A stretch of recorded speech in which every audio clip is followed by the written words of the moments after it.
ನಾನು ನಮ್ಮ ಜಿಲ್ಲಾ ಮಂತ್ರಿಗಳಿಗೆ ಹೇಳಿದ್ದೀನಿ.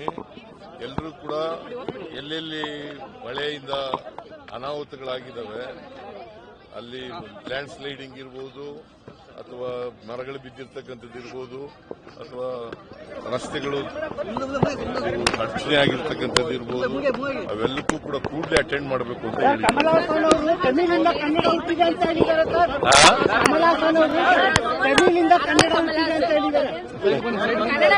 ಕನ್ನಡ ಭಾಷೆಗೆ ಬಹಳ ದೀರ್ಘಕಾಲದ ಇತಿಹಾಸ ಇದೆ. ಪಾಪ ಅವ್ರಿಗೆ ಗೊತ್ತಿಲ್ಲ.